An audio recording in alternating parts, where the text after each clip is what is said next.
Hello friends, இன்றைக்கி நாம் பார்க்க போகிறது ஒரு செம்மையான ரெசிபி தாங்க. நாட்டுக்கோழி ரசம் எப்படி வைக்கிறதுன்னு பார்க்க போகிறோம். அதுக்கு நான் நாட்டுக்கோழியை நெருப்பில் வாட்டி மஞ்சள் உப்பு தூள் எல்லாம் போட்டு சுத்தமாக கழுகி எடுத்து வச்சுக்கிறேங்க. இந்த நாட்டுக்கோழி ரசம் பார்த்திங்கன்னா மழை காலத்தில் காய்ச்சல் ஜலதோஷம் பிடிச்சிருச்சுன்னா இந்த மாதிரி நாட்டுக்கோழி ரசம் வச்சு சாப்பிட்டிங்கன்னா எல்லா நோயும் பறந்து போயிடும். இப்போ இதை செய்கிறதுக்கு 2 டீஸ்பூன் அளவுக்கு மல்லி எடுத்துக்கொள்ளுங்க. அது கூடவே 2 டீஸ்பூன் அளவுக்கு சீரகம் சேர்த்துக்கொள்ளுங்க.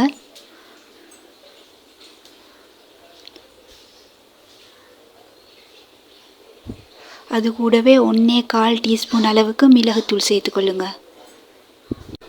இப்போ நாம் இதெல்லாம் சேர்த்து உரலில் போட்டு நல்லா இடித்து எடுத்துக்கலாம்.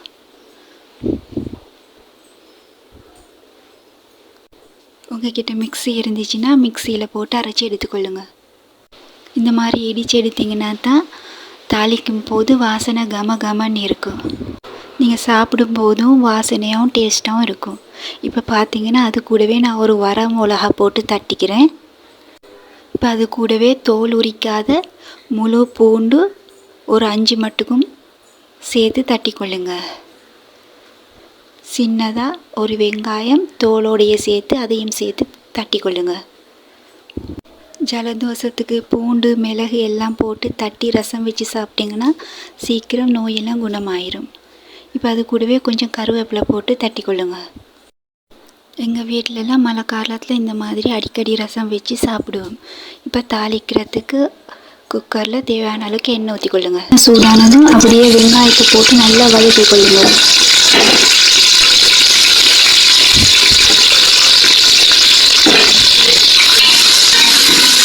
வெங்காயம் வதங்கினதும் நல்ல பெரிய சைஸில் ஒரு தக்காளி போட்டு நல்லா வதக்கி கொள்ளுங்க. தக்காளி எடுக்கும்போது நல்ல பழுத்த தக்காளியாக பார்த்து எடுத்துக்கொள்ளுங்க. அப்போ தான் ரொம்ப டேஸ்ட்டாக இருக்கும். இதையும் அதோடு சேர்த்து நல்லா கலந்து விட்டுக்கொள்ளுங்க.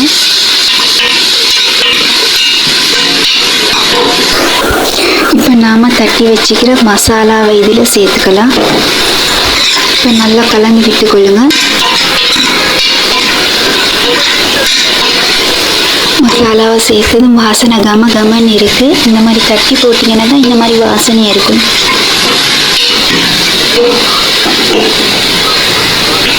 இப்போ இது கூட நல்ல சிக்கனை சேர்த்துக்கொள்ளுங்க. சேர்த்து நல்லா கலந்து விட்டுக்கொள்ளுங்க.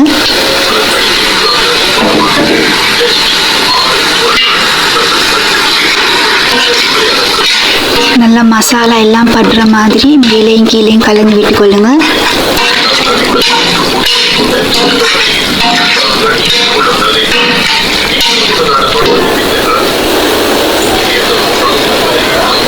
இப்போ தேவையான அளவுக்கு உப்பு சேர்த்து நல்லா கலந்து விட்டுக்கொள்ளுங்க.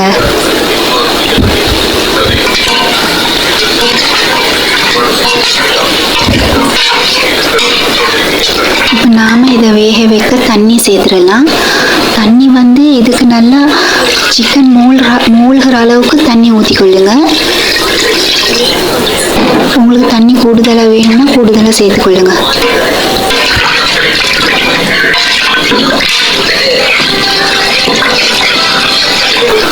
நல்லா கலந்து விட்டுக்கொள்ளுங்க.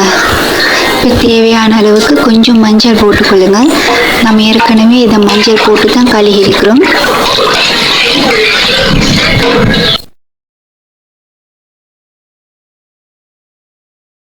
இப்போ மூடி போட்டு வேக வச்சிருங்க. ஃப்ரெண்ட்ஸ், இன்றைக்கி தான் என்னோடய சேனல் வாரீங்கன்னா ப்ளீஸ் லைக் பண்ணுங்கள், ஷேர் பண்ணுங்கள், சப்ஸ்கிரைப் பண்ணிக்கொள்ளுங்க. கூடவே அந்த பெல் ஐக்கானையும் கிளிக் பண்ணிக்கொள்ளுங்க. இப்போ நம்மளோட நாட்டுக்கோழி ரசம் சூப்பராக தயாராகிடுச்சு. கமன்னு வாசனையாக இருக்குது. சிக்கனும் நல்லா வெந்திருக்கு பாருங்கள்.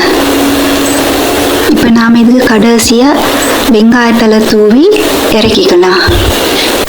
உங்கள் வீட்டில் உள்ளவங்களுக்கு நெஞ்சு சளி பிடிச்சிருந்துச்சுன்னா இந்த மாதிரி ரசம் வச்சு கொடுத்து பாருங்கள், சீக்கிரம் குணமாயிருவாங்க. இன்றைக்கி நாம் பார்த்தது ரொம்ப ஹெல்த்தியான சாப்பாடு தாங்க. இந்த மாதிரி நீங்களும் செஞ்சு பார்த்து எப்படி இருக்குன்னு கமெண்ட்டில் எனக்கு சொல்லுங்கள். நாட்டுக்கோழி ரசம் தயார். நான் இன்னொரு வீடியோவில் சந்திக்கிறேன். பாய்.